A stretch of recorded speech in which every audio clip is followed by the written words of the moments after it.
Welcome to another episode of Cutting Edge Health. And today we are talking about supplements and mood. If we haven't met, I'm Dr. Orlando Landrum. And what we endeavor to do on this YouTube channel is to, and actual Facebook live channel as well, is to be able to help patients understand their options for improving their health, decreasing their pain, and how to be able to be improved in terms of performance and being able to lead the life that they deserve. Today, we're talking about nutrition, we're talking about supplements, and we're talking about a little bit about nutrigenomics. So exactly what does that mean? So first, let's talk about nutrition as a whole. So when we talk about nutrition, we can recall this kind of old school sort of pyramid that exists, which is this food triangle that shows us a whole host of different treatments that are rather foods that you can be able to kind of take in addition to exercise. And it's been sort of the mainstay of how things are supposed to be done, right? How do you feel better? All those type of things. When we talk about kind of new age treatments, one of the things that we look at is what makes sense on how, if we need to, we can supplement as we kind of think that we should, right?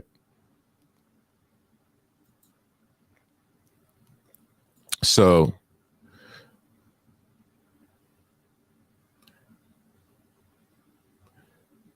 when we think about supplements, what we think about are things like this. But many times supplements aren't always as great as what we'd kind of expect. So sometimes they can have issues, right? And so what can we do to be able to figure out what's good from a nutrition standpoint, what's good from a supplement standpoint, and how can we be able to improve things? So there's one tenet that is called nutrigenomics. So what the heck is nutrigenomics? So there's a paper that talks about nutraceuticals and what exactly are nutraceuticals. And what nutraceuticals happen to be are the following. The definition was coined in 1989. And in essence, it was put together as basically it's a food that provides medical or health benefits and includes the prevention and or treatment of a disease.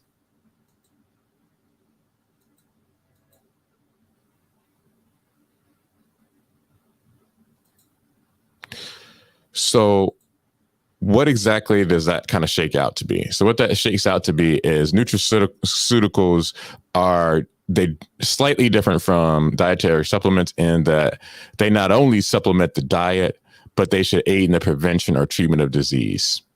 And so when we start talking about nutrigenomics, there's kind of a close tie-in to that. Because when we think about nutrigenomics, what it does is it looks at the following. It looks at the genes that we have, the food that we eat, and then is there some correlation behind what results in terms of the diseases that we get? Historically, when we look at this, it's something that normally kind of revolves around there being treatments that are, or rather foods that are likely to cause physical diseases, things like heart disease, or things like a lung problem or something along those lines that might be an issue, whether it's diabetes, metabolic disease, kidney issues, things of that nature and ilk, right? But today, how we're talking about this is, can certain foods cause us issues with problems with mood? And can we be able to either improve that or avoid it based off of how we use food selection and possibly how we're able to make that determination using genetics? So a better way of kind of showing this in a pictorial representation than what was just shown is the following. So let's say that you have these puzzle pieces and they fit together. And those puzzle pieces are things like diet, what's your genetic makeup, and whether you then have some connection to disease or cancer based off of those interactions that are in play. So again, for those of you who are joining us live today, what we're talking about is supplements and mood. What are some of the best supplements to be able to improve your mood? How that whole thing fits together with things that are called nutraceuticals and nutrigenomics, using fancy terminology that we have and are going to continue to explain.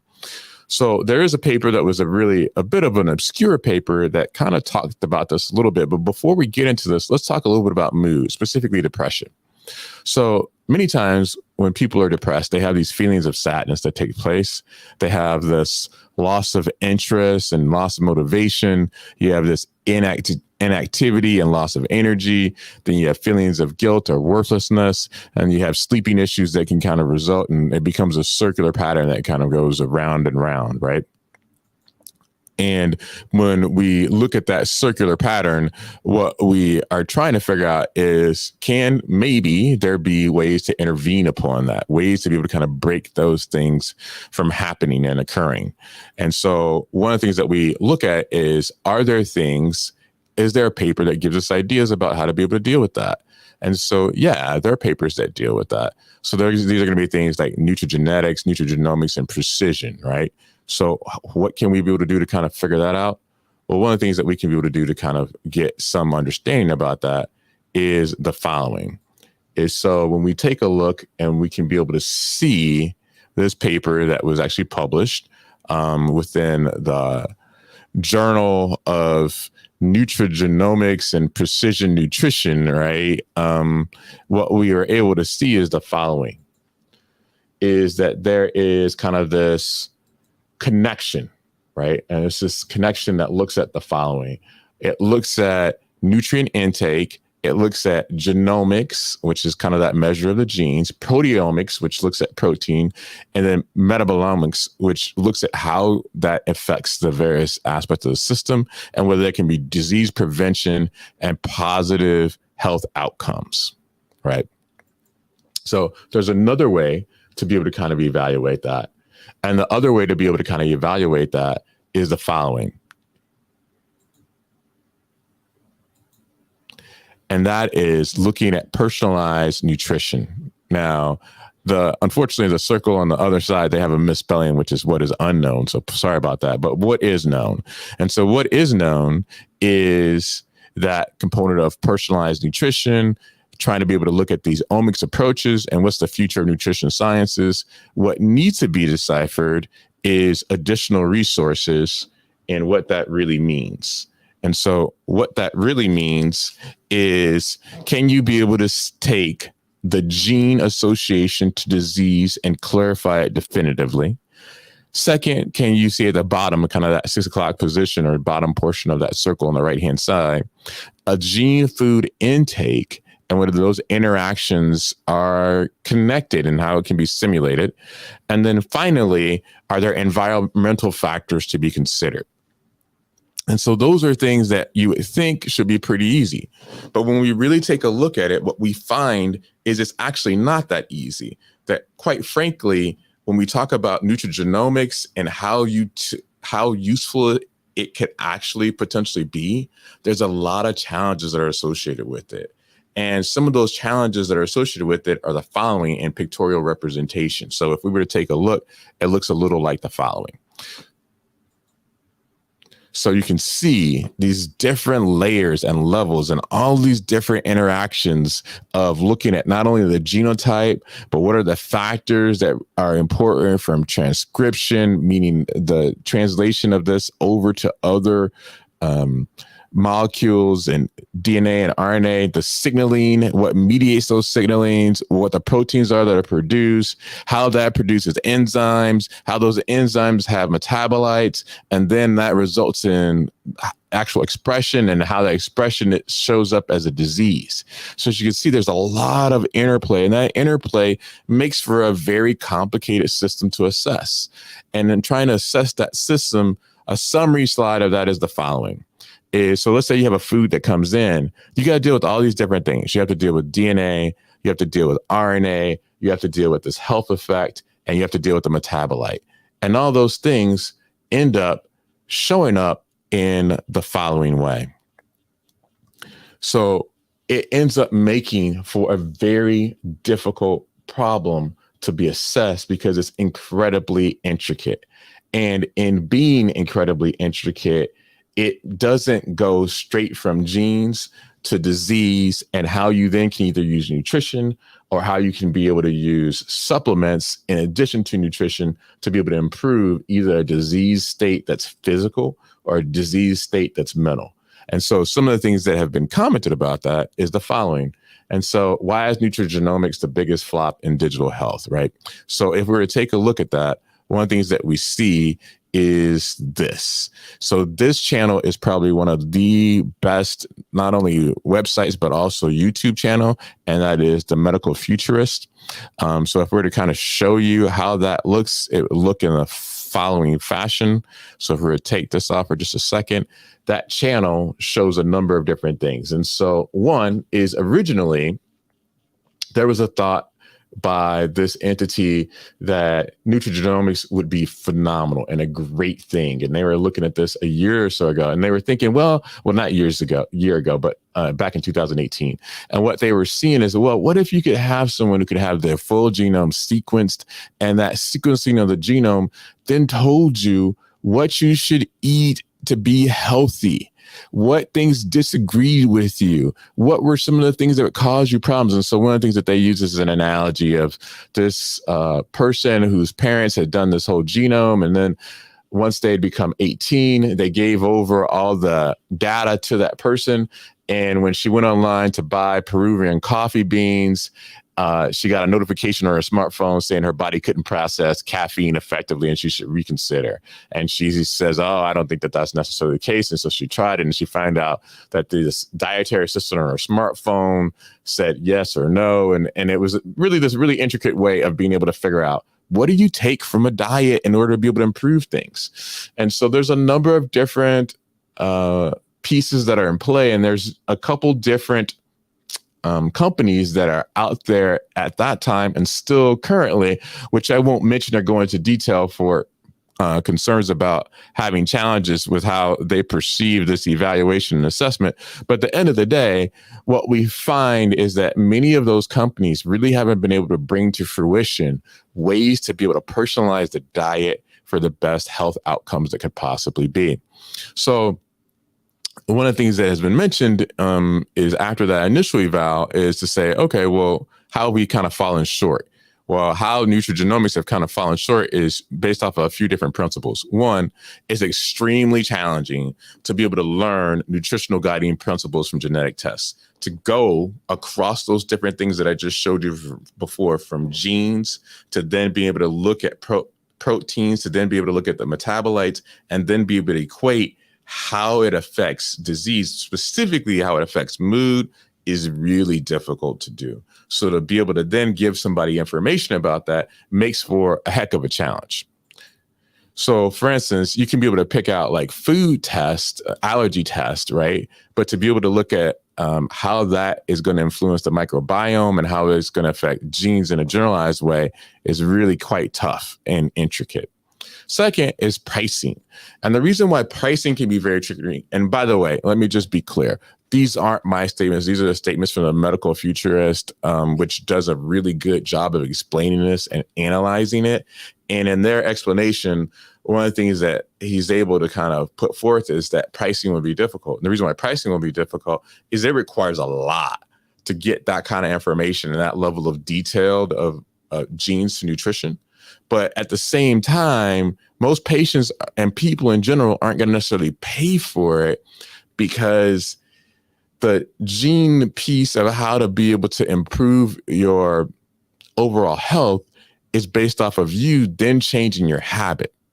And so that's one of the third things that kind of comes up, and that is nutrigenomics will not offer easy fixes for fast results. And what that means is that you got to put in the hard work of changing what you regularly do to then do something different in order to potentially get a better outcome and result. For many people, they might say, well, it's something that we'd be interested in. So we not only have a tech issue, we have a financial issue, and then we have an actual motivational and habit type issue that have created for this sort of challenge of nutrigenomics. But that doesn't mean that there aren't some valid studies of supplements and how they can be able to impact mood. Case in point, one of the studies that's out there is the following. It's a study that looks at the clinician guidelines for the treatment of psychiatric disorders, and phytoceuticals, the World Federation of Societies, and this was published in the World Journal of Biological Psychiatry, right? So what is shown is an article that looks at a number of different processes that are focused on what are supplements that have value and supplements that don't have value. And so they kind of grade this out on a plus minus scale, as well as a letter grading and AB's type scale. So one of the things that they basically push forth is the following is, so they have this listing, as mentioned before, of is it recommended? Is it weekly recommended? Is it not currently recommended? Or is it not recommended at all? And you can see these grades of the pluses and plus minuses. And then we have kind of like an explanation that goes along with each different supplement.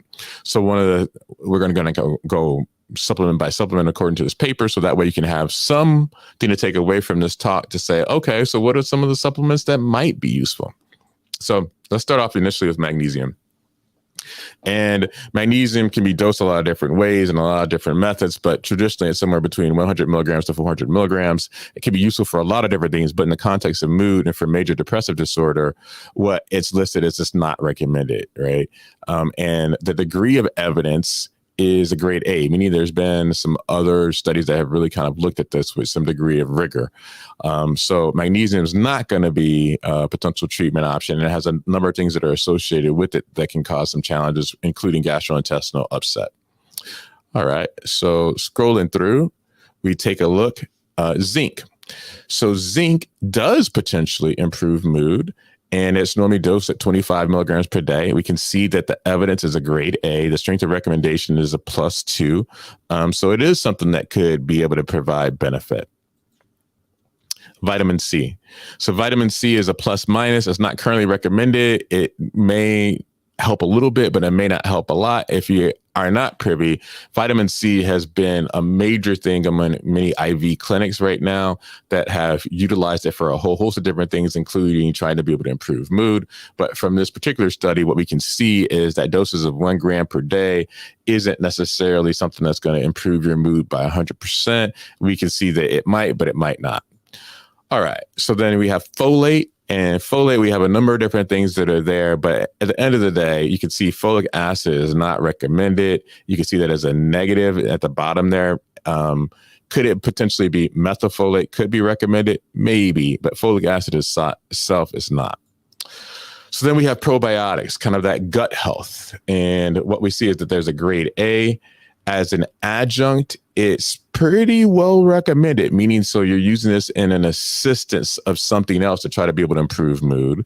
As a monotherapy, meaning we're using it alone with no other assistant, then it's kind of weakly recommended, but it's not negative. There's a potential value to being able to do a probiotic, right? Then we have S-adenosyl methylthionein, and at 800 milligrams a day, it's currently not recommended for monotherapy, right? So you can see that not currently recommended, which is plus minus, but as an adjunct is weekly recommended, and it gives out the milligram doses of 1600 milligrams to 3200 milligrams. And then we have omega-3 fatty acids. And so what we see is that the evidence is a grade A. As an adjunct, it's highly recommended, meaning not just by itself, but used as an assistant. So in essence, the Robin to the Batman, and how can it be helpful? As a monotherapy, meaning by itself, it's not currently recommended as plus minus. So what is this in summary when we're talking about what supplements might help in mood overall, as we kind of like give you some things to kind of take away from this, and that is the following. So what you can see is that omega-3 fatty acids can be useful, as we just talked about. Vitamin D, maybe folate to an extent. So those are going to be kind of things that might be helpful for mood disorders. Anxiety disorders are going to be things like N-acetylcysteine. And then when we talk about phytoceuticals, which I don't think I define, but a phytoceutical is in essence a plant that produces and gives us nutrients. So if we were to take a look, it would be something that would be a treatment that you take as like a natural herbal, and that herbal provides you some degree of benefit, right? So those are going to be the following. It's going to be things like for mood disorder, things like St. John's wort, saffron, curcumin, lavender are going to be able to potentially help. For anxiety, lavender, kava, ashwagandha, so things of that nature. And then for other things, maybe ginkgo might be it. At the end of the day, we want our patients to understand that we know that you're broader than just a physical piece alone, that portion of how you feel, what your emotions are, how it affects your cognition is also pretty important. And so when we talk about food for health from a nutritional and physical standpoint, we also need to talk about how does that affect the emotive and cognitive one as well. And there are some resources that are out there. Nutrigenomics at present day probably isn't going to be the fit to give us a good solution on what we should be picking and what we should be utilizing. And we're just going to have to go after the science to say, these are some things that can be able to help us. And these are some of the things that are still quite not clearly defined. Thank you so much for joining either live or potentially at a later date. If you're watching this at a later date and you're on our YouTube channel, would greatly appreciate you hitting the like and the bell icon so that you can be notified of when another video is going to come out and actually be able to say, hey, you know what? Let's learn about how to get new options on how to be able to punch pain in the face and get back to leading the life that you deserve, and how to be able to make sure that you take control over your behavioral health, how you feel, how you think, and really the quality of life that you deserve to have. Thank you so much for joining as always. If you have questions or you have comments, please leave them below in the commentary, and then hopefully we'll be able to answer them. If not, at the time that you leave the comment, at some point in time in a new video. Thank you and have a great day.